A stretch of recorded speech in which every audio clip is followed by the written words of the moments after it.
ê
ហើយវាមានខ្លាចជាមានសារធាតុពុលក្នុងខ្យល់ហ្នឹង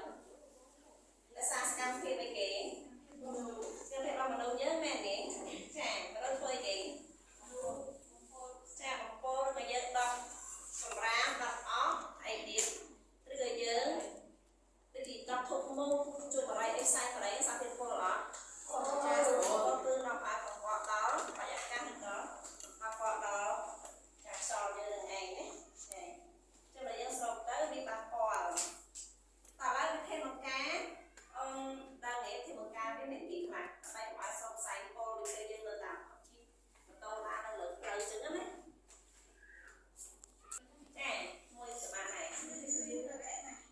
ចាមួយត្រូវពាក់ម៉ាស់នឹងត្រូវអត់ច្រើនអូនអ្នកទេមើលជាភាពម៉ាស់ពាក់មួកឬក៏ពាក់ចាសំចំោះឬក៏មានតម្រងមែនទេទីពាក់សំចំោះមានតម្រងត្រូវណាអីទៀតពាក់សំឲ្យសំជើងអីវាអាចចិត្តមែនអត់ចាហើយមានអីផ្សេងទៀតយើងកុំនេះគេដល់សម្រាប់ពេលវាពាក់ការមែនអត់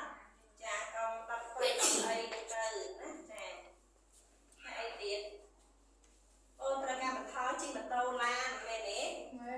ចាបើតែយើងនៅចិត្តក៏សមានៅចិត្តយើងអាចដើរទៅបានណាយើងកុំជិះម៉ូតូឡានចាប់អីម៉ូតូឡានវាចេញផ្សែងពុលមកណាចាហើយទៀតបំបត្តិកុំចាស់សម្បត្តិអីនឹងអាធុកមុខទឹកអប់ទឹកអីហ្នឹងមែនទេចាចាំអូនប្រើទឹកអប់ទៅធ្វើឲ្យយើងមិនដែលចេញសារធាតុពុលទៅខ្យល់បានមែនអត់ចាទឹកអប់ហ្នឹងមានទឹកអប់ទឹកចូលនេះអញ្ចឹងយើងមិនសូវប្រើវាណាយើងប្រើបើយើងប្រើយើងបាញ់តិចតិចបានហើយហើយយើងត្រូវបើយើងត្រូវពាក់ម៉ាស់ការពារកុំឲ្យស្មាពុលចូលក្នុងខ្លួនយើងបានមែនទេចាហើយមួយទៀតយើងសើទៅណាចាមិនចាំបាច់យើងទៅណាមែនអត់ចាំពីការចូលក្នុងបានចាដល់ពេលដែលមានសែងពុលហ្នឹងចាការបន្ថយនឹងឯងយើងការបន្ថយប្រើប្រាស់គេណាបាញ់សន្លឹកឬក៏ធុកមុខឬក៏ការបន្ថយក៏ហាមជួយបរិយាតែម្ដងណាចាហើយទៀតណាបាញ់សន្លឹកបាញ់អីចឹងទៅណាអាធុកមុខរ៉ែតអីទៅបាញ់តាមរ៉ែតអីហ្នឹងហ៎ចានេះក៏សារធាតុអីប្រេងសាំងឬក៏ប្រេងស៊ីអញ្ចឹងណាឬក៏ប្រេងកាប់វាមានស្មារតីគេឬក៏ស្មារតីអីចាស្មារតីសំឡងមែនអត់ហើយមួយទៀតនៅក្នុងខ្សែកញ្ចុនអីបញ្ចេញមកក្រៅហ្នឹងគឺមានសារធាតុអីគេគឺអីគេចាទីនេះគឺសកាបូនឌីអុកស៊ីតមែនអត់ឬក៏កាបូនម៉ូណូអុកស៊ីតអីឬក៏ស្ព័នថឌីអុកស៊ីតណាសម្រាប់ធាតុពុលទាំងអស់ឬក៏អីទៀតអុកស៊ីតនៃអាសូតអញ្ចឹងទៅទី7កាបូនម៉ូណូអុកស៊ីតហើយយើងដឹងហើយពីការការពារហើយនឹងដល់ទៀតគឺនិយាយពីគេធាតុពុលនៅក្នុងប្រភពរបស់វាធាតុពុលពីលេខ1ឈ្មោះអីគេស្ព័នថឌីចាគឺស្ព័នថឌីអុកស៊ីតស្ព័នថឌីអុកស៊ីតហ្នឹងគឺជាសារធាតុពុលឬក៏វាមានប្រភពមកពីណា